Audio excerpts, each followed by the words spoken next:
Good morning. My name is Sangeeta Biyar, working as an assistant professor in Vivekananda College of Engineering and Technology and Department of Electronics and Communication.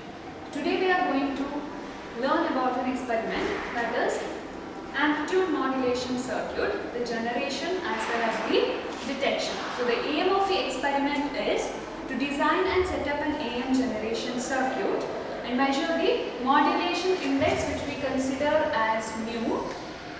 Check the modulation index percentage, then also generate or get back the message signal using the AM detector circuit. So we'll start the AM generation circuit. So normally we know this circuit, apart from this audio driver transformer, so this is nothing but a class C tuned amplifier which is used to generate a frequency at particular, if I say it as FC.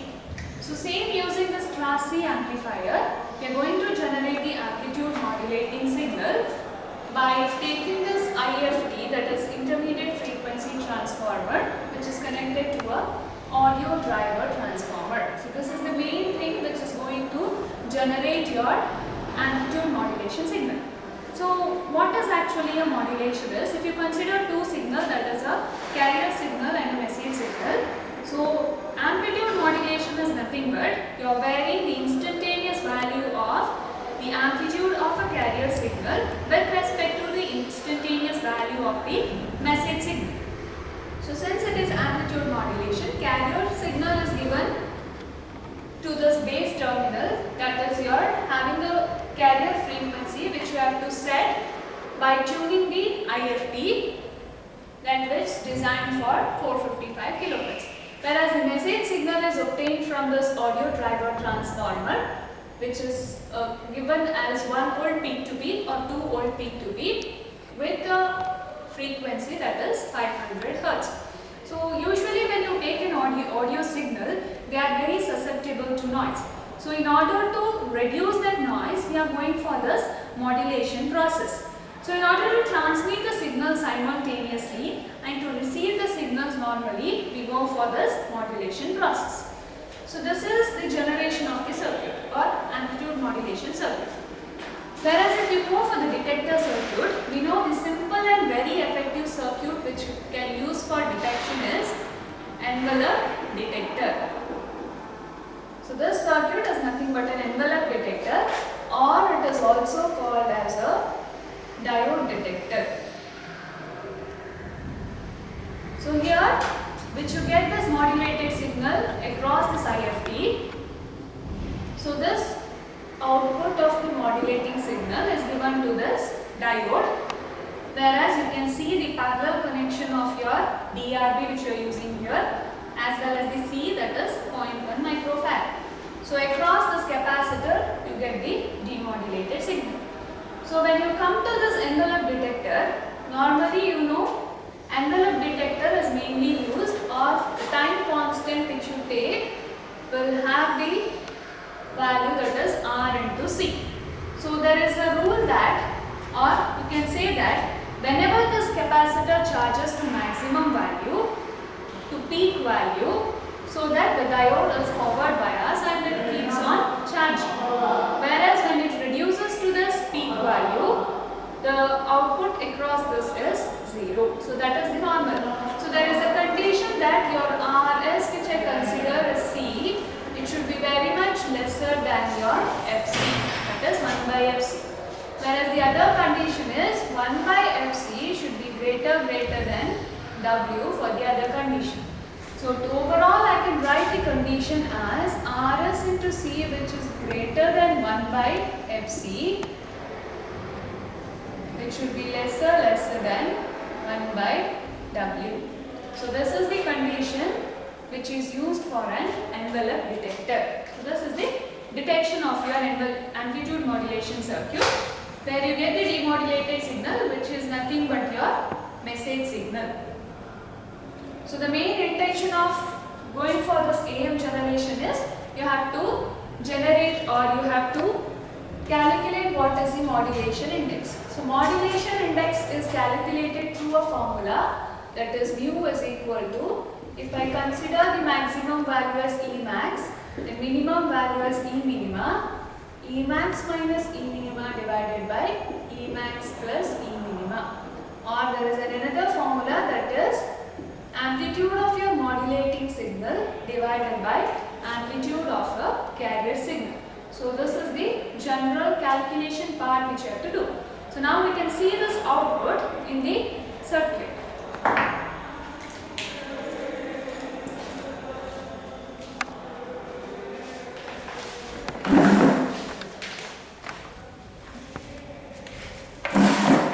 So the initial procedure is you have to set up a circuit as shown in that block diagram. Set the VCC value to 12 volt. So next condition is you know what is the tuning frequency you have to set. So this is your carrier signal, this is the message signal. So initially what you have to do is take the carrier signal, start increasing the frequency. Now it is in 200. So you can see here. So for some particular value as seen in your class C amplifier, there is a maximum voltage, then it will decrease. So you have to keep that voltage, that frequency, that is your tuning frequency. So I am getting around at 237 kilohertz. So this is now the maximum voltage. Now this is 1 volt peak to peak. There is some little distortion in the message signal. So start increasing the amplitude now. So you can see the clear amplitude modulation which is shown there. So this is the under modulation condition. So this is the normal modulation condition. If you increase more, so this will give you the over modulation condition. So what happens in the over modulation condition is at this part there is a phase reversal which indicates that your over modulation conditions. So we can see by taking a reading only the output. So this is the output. You have to increase or start increasing the amplitude of a modulating signal so that when there is an instantaneous change in your carrier of the amplitude, you can see the instantaneous value change in the amplitude of your modulating signal. So you can see inside this there is a carrier signal which you can see when you change the time division. So this is the modulating signal varying with respect to, or carrier signal varying with respect to the modulating signal. So we'll take reading for some values. So if I take the reading,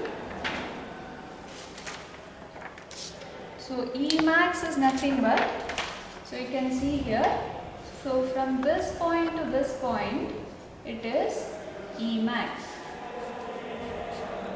Whereas from this point to this point, which is the minimum point, so that is E minima. So now I have to calculate what is Emax and E minima. So initially I will take peak to peak, then I will divide it by 2. So what is the Emax? So from here to peak value, so that is 1, 2, 3.4.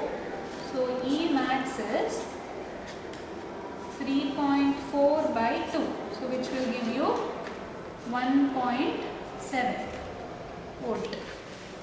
Next is E minima.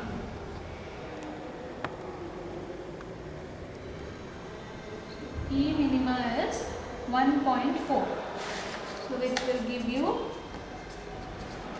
1.4 by 2, which is nothing but 0.7 volt. So now I have to calculate what is the modulation index. So in order to calculate the modulation index, you have the formula, that is Emax minus E minima divided by Emax plus E minima. So my Emax which I have got is 1.7 divided by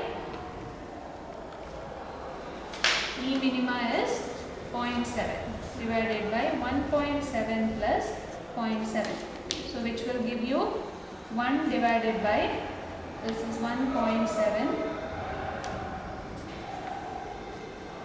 2.4. So that is 100 divided by 24. So which will give you around 40%. So into 100 if you do, you will get around 24 into 4 will get around 80 something, so which will give you 40 point something your this one, that is percentage modulation. Now increase it, so you can take the value for even this, calculate what is the E max value, then E minima value. So I can take some 2-3 readings which will indicate the under modulation condition, which will be very less, mu less than 1.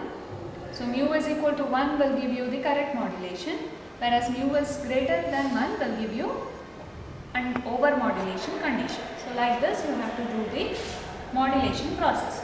So now we will check what is the demodulation process. So if you go for demodulation process, so there is, you have to connect a circuit modulating signal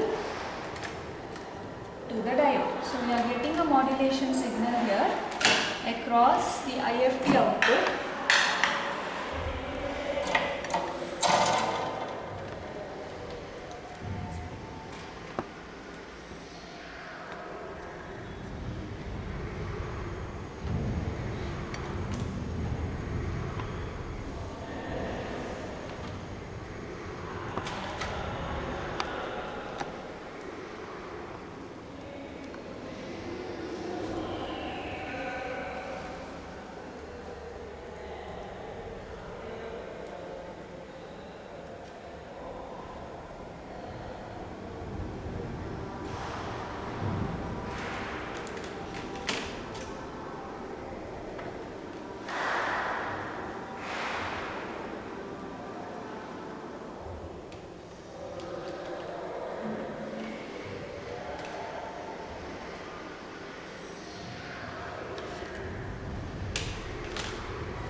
Now you can see the detector circuit.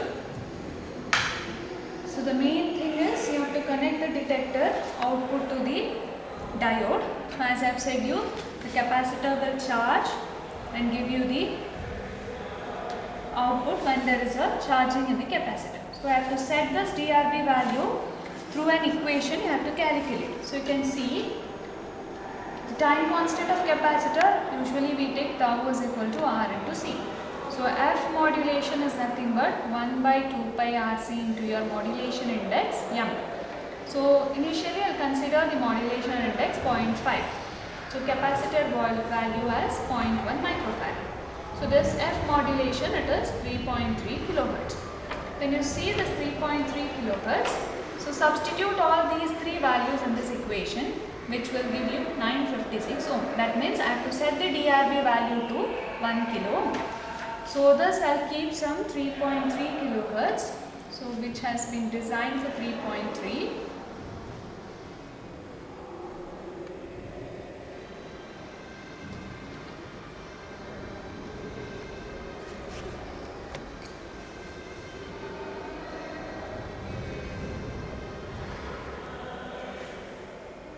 Now this is set to 3.3. So you can see a perfect wave will not get, but whatever the, if you vary the frequency of your modulating signal, even the frequency of your demodulating signal is varying. So amplitude, when you compare to the modulating signal, it is very less. So around 1 into 10 millivolt, you are getting some 0.01 volt. So, but you can see that the normal modulating signal has been recovered by using this envelope detector. That means the envelope of your message signal has been retained. So this experiment proves you that the generation as well as the detection of your AM generation as well as detection circuit. Thank you.